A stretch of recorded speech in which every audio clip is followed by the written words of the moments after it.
PSI Dahiphale याला असं वाटतं की पोलीस स्टेशन हे माझ्या बापाच्या घरचं आहे। पोलीस स्टेशन दहिफळेच्या बापाच्या घरचं नाही, हे जनतेचं आहे। जिथं जनता न्याय मागायला येते, तक्रार नोंदवायला येते। शिरसाळा पोलीस स्टेशनचे जे PI आहेत दहिफळे, त्यांचं वक्तव्य हे खरोखरच वकील या पेशाला शिवी देण्यासारखं आहे। दहिफळे यांनी जे वक्तव्य केलेलं आहे, हे वक्तव्य हे कोर्ट अँड कंटेम्प्ट ठरतं।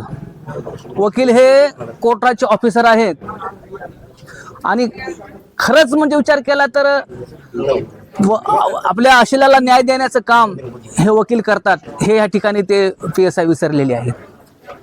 आणि PSI दहिफळे याला असं वाटतं की पोलीस स्टेशन हे माझ्या बापाच्या घरचं आहे। पोलीस स्टेशन दहिफळेच्या बापाच्या घरचं नाही, हे जनतेचं आहे।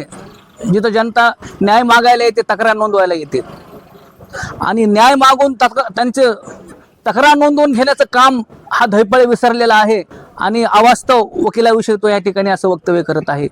दहिफळेच्या या वक्तव्याचा मी ॲडव्होकेट संजय रोडे या ठिकाणी जाहीर निषेध नोंदवत आहे आणि आमची शासन प्रशासनाला विनंती आहे की या दहिफळेवर कायदेशीर कारवाई झालीच पाहिजे, नाहीतर वकील परळी शहरातील जो आमचा वकील संघ आहे, हो आंदोलनाच्या पावित्र्यामध्ये येणार आहे।